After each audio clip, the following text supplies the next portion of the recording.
Assalamualaikum warahmatullahi wabarakatuh. Dalam video kali ini aku mau berbagi pengalamanku tentang trik bagaimana suka belajar sejarah.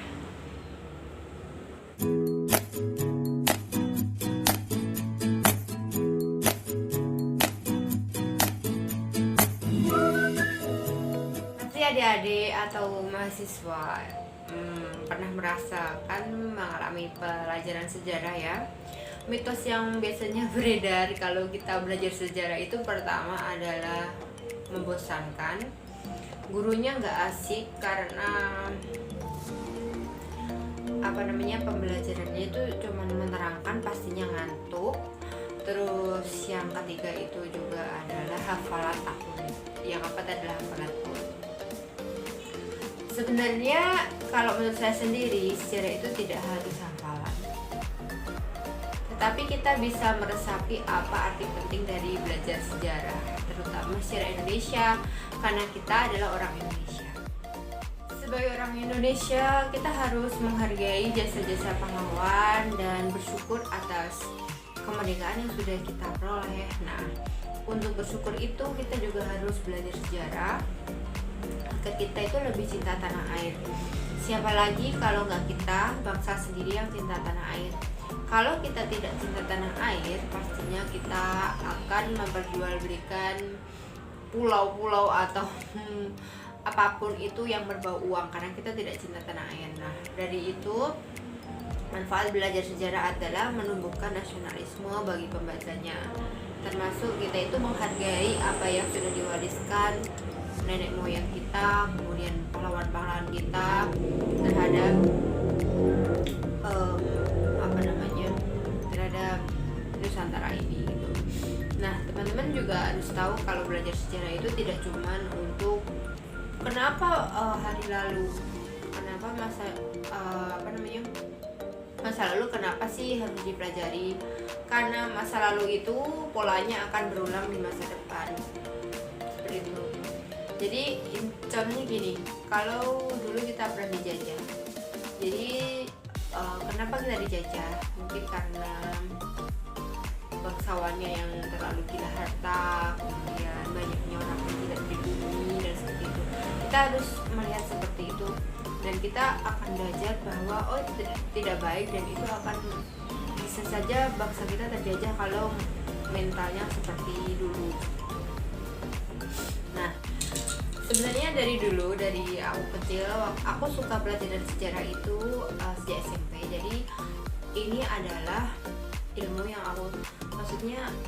trik yang aku terapkan kenapa aku suka dengan pelajaran sejarah. Dari pelajaran-pelajaran lain, mungkin teman-teman itu yang paling disebelin sejarah, tetapi aku paling suka sejarah. Pertama, kalau mengapa trik biar kita suka dengan pelajaran sejarah, yang pertama itu adalah cintailah gurunya dulu. Kalau gurunya sudah dicintai, ya pasti kita akan menyukai pelajarannya, pasti ya. Tapi kalau mamanya gurunya membosankan, kalau ngajar monoton, gimana caranya biar belajar sejarah, biar suka sejarah? Yang pertama, memang kalau gurunya monoton itu memang karakternya ya. Kita sebagai siswa atau mahasiswa bisa mengkritik dengan cara yang sopan. Kita sudah demokrasi, nggak kayak dulu lagi umpamanya kita harus selalu patuh kepada guru walaupun itu guru salah lah. Kalau umpamanya gurunya menerangkannya kurang baik dan kita tidak bisa menerima cara menyampaikannya, kita bisa kan mengkritik dengan baik guru itu. Tapi kalau memang modelnya gurunya seperti itu, berarti kita ada beberapa cara lain. Yang kedua itu adalah sering membaca buku sejarah. Kalau umpamanya teman-teman dan para mahasiswa atau para adik-adik ini nggak suka baca buku sejarah, minimal lihat-lihat gambar peristiwa sejarah. Kalau melihat gambar itu, pikiran kita lebih terangsang untuk menarik. Gambar itu membuat pikiran kita lebih tertarik ya.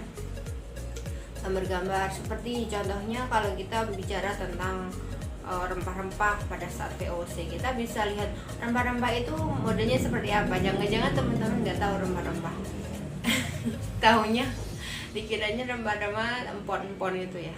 Terus kemudian Selain itu, teman-teman juga bisa lihat gambar-gambar peninggalan-peninggalan zaman dulu seperti itu.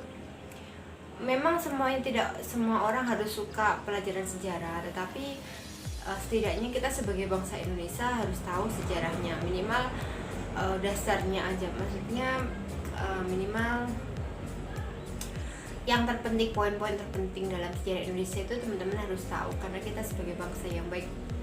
Terus yang ketiga, saran saya kalau kalian ingin suka belajar sejarah itu pergilah ke museum atau ke tempat-tempat bersejarah. Misalnya ke tempat pengasing, kalau rumahnya Ende Flores, ke tempat pengasingan Bung Karno di Flores, atau kalau rumahnya Sumatera itu ke tempatnya PDRI atau ke museum-museum terdekat. Atau teman-teman kalau rumahnya Jakarta itu bisa ke Museum Nasional ya, Museum Gajah gitu kan, bagus banget untuk edukasi seperti itu. Jadi belajar sejarah itu tidak monoton cuma di kelas, belajar sejarah itu dimanapun, di tempat-tempat bersejarah, di tempat-tempat lingkungan bersejarah. Kalau teman-teman tinggalnya di Sragen, mungkin bisa ke Sangiran seperti itu kan, tempat manusia purba di sana, yang salah satu tempat warisan manusia purba terbesar. Kemarin ada penemuan lagi bahwa situs Sangiran itu bukan ya terbesar, tapi ada yang lebih besar, itu ada di Bojonegoro. Kan teman-teman tahunya Sangiran ya. Jadi kalau kita itu banyak mengunjungi tempat-tempat yang bersejarah, itu pasti pengetahuan kita itu pasti bertambah. Ingat ya, sejarah itu tidak menghafal tetapi membaca dan menafsirkan atau menghayati apa yang sudah peristiwa itu terjadi agar tidak terulang kembali seperti itu. Jadi sejarah itu bukan menghafal. Mungkin dari kesalahan pendidikan kita itu, kalau belajar sejarah itu harus nilainya bagus kalau ulangan. Padahal kita tidak harus kok menghafal tanggal gitu. Coba mungkin gurunya juga nggak hafal tanggal sebenarnya gitu. Oke, terima kasih, semoga bermanfaat.